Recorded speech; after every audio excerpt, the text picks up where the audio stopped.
L'application numérique, on va faire l'application numérique directement. Hein. Ce n'est pas la peine que l'on répète le critère de décision, sauf que si vous voulez montrer que vous avez compris le cours et que vous voulez discuter un petit peu les choses concernant le cours. On va calculer la valeur. Si elle est plus grande que 1,645 en valeur absolue, nous sommes dans la région de rejet. Sinon, on est dans la région d'acceptation, mais on ne va pas dire que la région d'acceptation, on va dire la région de non-rejet. Donc, les données ne permettent pas de rejeter. Bon, ici, x bar, nous avons dit que c'était égal à 18,8. Si je me rappelle. Voilà, donc 18,8 moins 20 divisé par 4 divisé par racine de 4, 41. Valeur numérique, je vais essayer de voir, hein, 1,92. C'est écrit là-bas. Donc 1,92. C'est plus grand que 1,645. Et donc, on est content parce que nous sommes, on rejette à 0, mu égale 20, au profit de H1 mu est différent de 20, au risque, il faut toujours rappeler le risque, de 10%. Ça, c'est très important. Dans la conclusion d'un test, il faut toujours rappeler le seuil de confiance, le seuil d'erreur que nous nous sommes fixés pour pouvoir rappeler aux gens les choses qui concernent le test d'hypothèse et l'importance du risque de première espèce qui est le alpha sur lequel on a travaillé, parce que c'est à partir de lui que nous avons cherché la valeur critique qui permet de rejeter ou non le test. Voilà, ça c'est le cas où sigma est connu. Il n'y a aucune difficulté à ce niveau-là. La même chose, exactement la même démarche.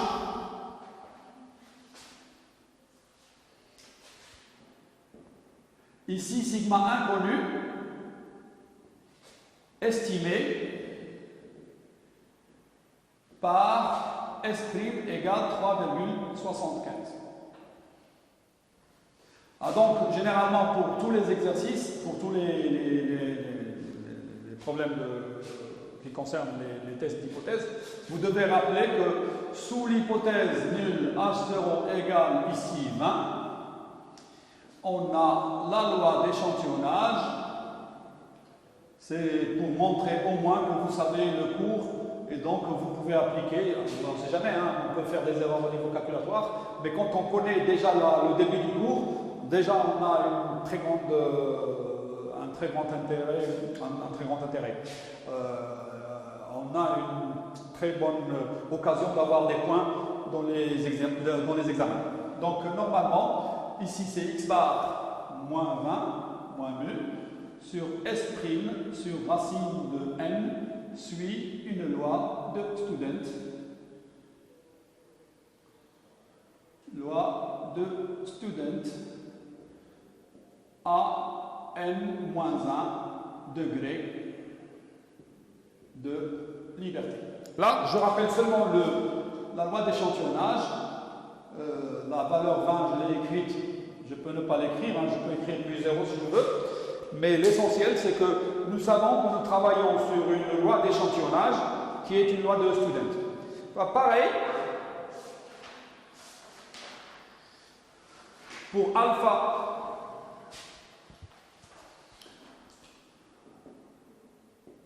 égale 0,1, donc 10%, et n-1 égale 41, moins 1 égale 40 degrés de liberté. Je regarde la table de la loi de student. Normalement, il y a différentes valeurs de alpha. Généralement, hein, les valeurs de alpha à partir desquelles nous allons commencer, c'est toujours à partir de 0,20. 0,20 et puis on descend. Parce que toutes les colonnes qui sont à gauche, alpha égale 1, alpha égale 0,8, alpha égale 0,6 et alpha égale 0,4, ça ce sont des valeurs qui sont inutiles pour le test d'hypothèse. Parce que si on prend un risque d'erreur qui est plus grand que 20%, D'ailleurs, je vous ai rappelé que généralement on commence à 20%. Et je vous ai dit qu'il faut vous rappeler que 20% c'était la TVA, hein, c'était le risque maximum que l'on prend en pratique. Et en descend. Tout ce qui est au-dessus, c'est que des choses un peu farfelues au niveau statistique, surtout la statistique test d'hypothèse, la partie test d'hypothèse.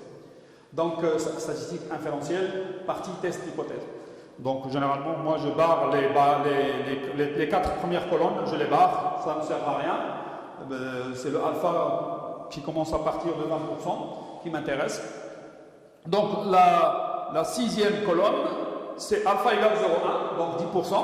Et juste en dessous, c'est 1 moins alpha, c'est 0,9. Dans les tests d'hypothèse, on ne parle que du risque, pas de 1 moins alpha. Le 1 moins alpha qui est, dans le cas des intervalles de confiance, le seuil de confiance, nous sommes dans une situation de test d'hypothèse, on parle beaucoup plus du risque d'erreur. Donc pour alpha égale 10%, et pour le degré de liberté qui est en ligne, le degré de liberté est égal à 40, nous avons, on a T alpha égale, j'essaie de 1,6839. 1,6839. 1,6839. Et donc, du moment que j'ai cette valeur-là, je fais l'application numérique.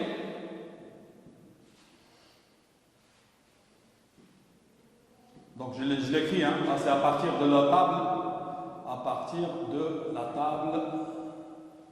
de student à 40 degrés de liberté. Bon, application numérique. Il suffit de faire l'application numérique et de regarder ce que ça donne. Donc ici, valeur absolue de 18, c'est toujours la même valeur, moins 20, divisé par 3,75. La valeur de S', divisé par 41, c'est un calcul, donc il n'y a aucune difficulté à ce niveau-là. Hein.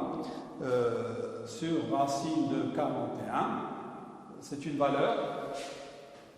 En prenant la calculatrice, le calcul est déjà fait, donc on va essayer, c'est 2,0205. 2,05. Il est plus grand que 1,6839. Donc on rejette à 0, mu égale 20. Au profit de H1, donc c'est mu différent de 20. Il ne faut pas changer la conclusion d'un test d'hypothèse. Il ne faut jamais dire je fais le calcul et puis après, je pense que c'est inférieur. Non, elle est différente. Donc au seuil d'erreur, au risque d'erreur de 10%. Donc la moyenne est significativement différente de 20 au seuil d'erreur de 10%. Voilà. Avec les mêmes données, si on avait pris, c'est une remarque, hein, si on avait pris le alpha égale 0,05, là c'est assez important pour moi, hein, c'est une question comment dire, quelle est la chose qu'on va utiliser. Et généralement, on peut changer de conclusion rien qu'en prenant un risque d'erreur qui est différent. Donc ici, pour alpha égale 0,5, si on avait pris 0,05, nous aurions, pour le premier cas de la loi normale, le cas sigma connu, puisque le calcul que nous avons effectué c'était 1,92, il est plus petit que 1,96 et la valeur critique pour alpha égale 5%. Donc nous allons ne pas pouvoir rejeter, donc dans le sigma connu, on va à la conclusion que au risque d'erreur de 5%, la moyenne n'est pas significativement différente de 20. Alors que dans le cas sigma inconnu, regardez, hein, c'est le même exemple. Ce qui change, c'est les valeurs. C'est normal, hein, parce que la valeur estimée, ce n'est pas forcément la valeur qui est inconnue, c'est une estimation. Et si nous tombons avec la même estimation 3,75, nous trouvons que 2,05, il est plus grand que la valeur critique de la table de student à 40 degrés de liberté, qui est 2,0211. Et puisque c'est plus grand, 2,05 est plus grand que 2,0211, donc on va rejeter H0 et donc on va déclarer que la moyenne est significativement différente de 20 au risque d'erreur de 5%. Là, je vais vous rappeler qu'il y a des domaines d'application de la statistique inférentielle qui considèrent qu'à partir de 30, on utilise directement la loi normale au lieu d'utiliser la loi de Student. Et ça, c'est un risque parce que vous voyez, hein, là, surtout avec cette remarque-là, nous avons, dans le cas de la loi normale, acceptation, non rejet de l'hypothèse H0 et dans l'hypothèse, avec la loi de Student, rejet du test de l'hypothèse H0. Donc deux conclusions complètement contradictoires. Mais ce n'est pas une question de contradiction de base, c'est une contradiction au niveau application. Les personnes qui ont la possibilité d'avoir les valeurs pour la loi de Student, il faut qu'ils les utilisent jusqu'au bout. Et donc normalement cette table de Student, elle doit être une référence pour les personnes qui font des études dans n'importe quel domaine, quel qu'elle soit. Voilà. Maintenant, je passe au troisième paramètre qui est l'écart type ou bien la variance. Et nous voulons tester, soit attester un test de signification. Je vais l'écrire ici, hein, j'ai la place encore. Donc nous partons pour le troisième paramètre qui est l'écart type ou bien la variance. Soit attester A0, sigma égale sigma 0 contre H1, sigma plus petit. Hein, j'ai pris plus petit que sigma 0. Donc ici, c'est unilatéral à gauche. La loi d'échantillonnage sous H0, sigma égale sigma 0, la loi d'échantillonnage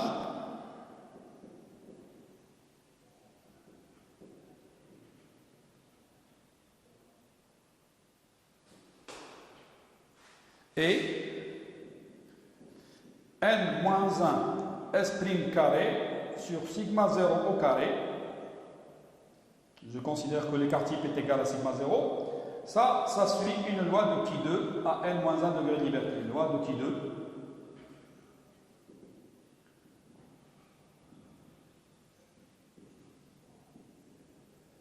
À n-1 degré de liberté. La forme de la courbe de la loi de Qui2, elle est comme ça. C'est une forme de cloche adverse symétrique. Mais nous voulons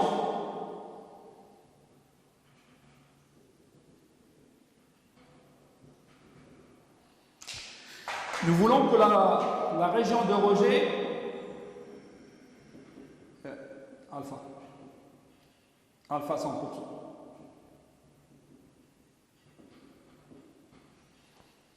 Voilà. Donc ici, 1 moins alpha.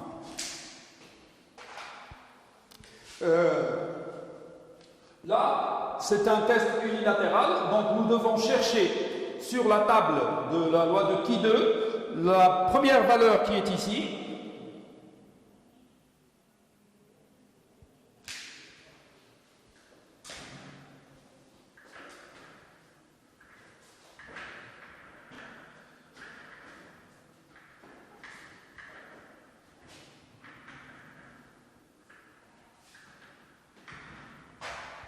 Donc, sur la table de la loi de Qui2,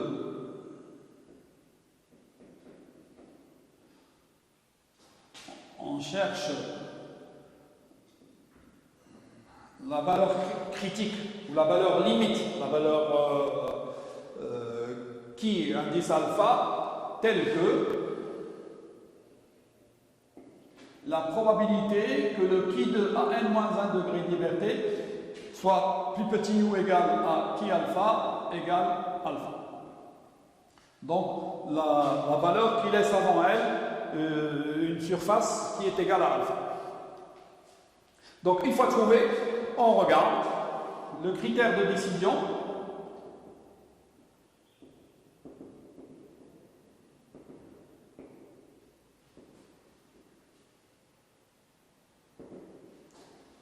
Si le qui de calculé, donc n-1 S' carré, j'écris minuscule parce que maintenant je travaille avec les valeurs numériques.